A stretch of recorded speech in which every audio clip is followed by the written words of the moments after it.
tidak untung mana, saya pikir semua kalkulasi itu harus mengarah kepada mana yang terbaik dan mana yang bisa memberikan kontribusi yang paling banyak buat negara ini. Itu dulu yang pertama. Lalu yang kedua, tentunya saya setuju tadi disampaikan oleh Mas Adi Praitno.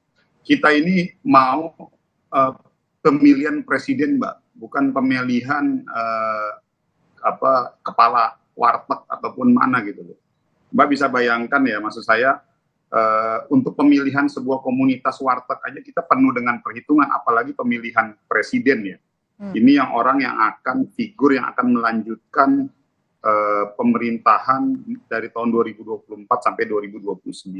Artinya semua faktor, semua konsekuensi, bahkan tidak bisa hanya sekedar melihat untuk menuju jadinya saja. Pasca jadi itu kan harus dihitung juga. Kabinetnya seperti apa, dream team-nya bagaimana. Kalau cuma hanya sekedar memikirkan untuk menang saja, saya pikir tidak sesederhana itu ya. Karena kita juga harus memikirkan pasca menang itu kita mau berbuat apa, bagaimana konfigurasinya. Jadi artinya maksud saya yang ingin saya bilang tidak sesederhana yang kita lihat. Dan tentunya yang ingin saya sampaikan pada seluruh publik media, yakinlah bahwa PAN, Golkar, PKB, Gerindra, dan semua partai itu pasti memiliki kepentingan yang sama, yaitu bagaimana yang baik di pemerintahan Pak Jokowi K. Maruf ini kita pertahankan, bahkan kita buat lebih baik lagi. Nah, yang mungkin yang ada yang kurang kita sempurnakan. Jadi saya rasa karena itu ya yang kami sampaikan ya bahwa depan. Sekarang pertemuan tadi malam ketua umum KIB itu sudah menjawab spekulasi-spekulasi yang beredar di publik. Oke, dan sampai di sekarang kita hormati karena pada akhirnya setiap partai pasti punya pandangannya masing-masing. Tapi saya yakin bahwa ada sebuah platform yang bahwa politik itu semuanya pasti akan dibicarakan, akan didiskusikan, dan akan dicari titik temu yang terbaik. Oke, jadi artinya sekarang untuk Partai Golkar masih wait and see gitu ya, Pak Maman. Oke, sekarang saya ke Mas Adi. Mas Adi, sebenarnya membacanya gimana sih untuk seberapa besar sebenarnya peluang Partai Golkar merapat ke koalisi Gerindra dan PKB sejauh ini? Secara prinsip pastinya Golkar dan PAN itu ingin memastikan bahwa mereka ikut pilpres, entah bergabung dengan Prabowo, bergabung dengan Ganjar, atau bikin poros sendiri, itu ingin menang.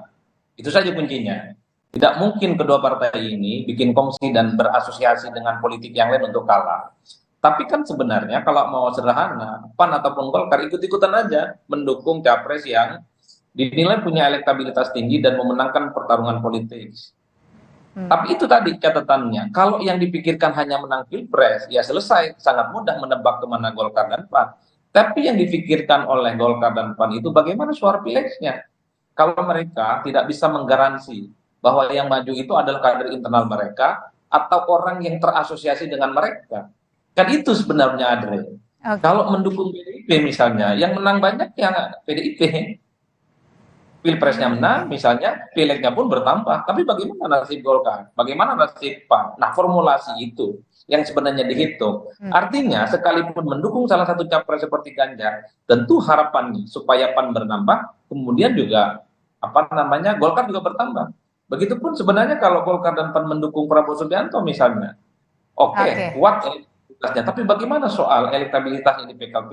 Formulasi-formulasi ini sepertinya kalau kita melihat anatominya sedang difikirkan betul secara matang oleh Ganjar. Tapi kan kita tidak pernah tahu ya ke depan seperti apa. Ada permainan-permainan elit yang seringkali tidak masuk akal, melampaui batas-batas elektabilitas capres, penangan pilpres dan batakan pileg. Nah, itu yang kita sebut sebagai invisible hand. Kalau sekarang kan call semuanya. Harus saya akan langsung tanyakan ke Pak Edi, Mas Adi. Pak Edi, setujukah dengan analisis dari Mas Adi nih kalau bisa jadi bikin poros baru karena pengen menang juga nih, pengen menang lebih lah? Ya, saya pada prinsipnya saya sepakat ya, dalam artian begini, bahwa dari aspek hakikatnya sebuah partai itu punya tujuan untuk memenangkan sebanyak-banyaknya kursi di lembaga legislatif, di DPR. Itu adalah tujuan utama sebuah parpol. Nah, untuk kemudian parpol itu maju mengusung kadernya, sebagai salah seorang calon di Pilpres, itu merupakan kebanggaan yang besar bagi sebuah kader. Tetapi jika kader tersebut tidak bisa dilahirkan dari parpol untuk maju dalam kontestasi di dalam Pilpres, tentu kita akan mendukung calon lain, tetapi memang harus ada dampak elektoralnya, efek jasnya itu harus terasa. Kalau tidak terasa, ya kita memang harus memikirkan sesuatu agar kita tetap bisa memiliki peluang yang besar untuk meningkatkan kursi. Jadi intinya begini bagi saya, tujuan utama saya berpartai, itu tujuan teman-teman semua berpartai itu adalah untuk meningkatkan kursi di DPR. Kalau kita bisa mendapatkan kemudian dampak elektoral positif dari sebuah pilpres itu alhamdulillah. Tetapi tujuan utama kita adalah memenangkan pemilu.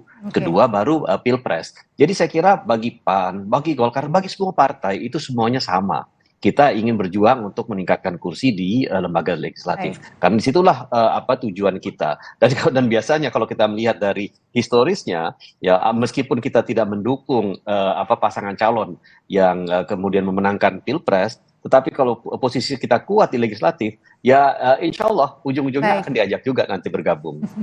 Oke, masih wait and see karena pengen yang terbaik ya untuk masing-masing partai politik nanti untuk di Pilpres 2024. Terima kasih Sekjen PAN, Pak Edi Suparno, kemudian juga ada Pak Maman, terima kasih, dan ada Mas Adi Praitno juga. Saya selalu Bapak-Bapak. Setelah ini saudara kami punya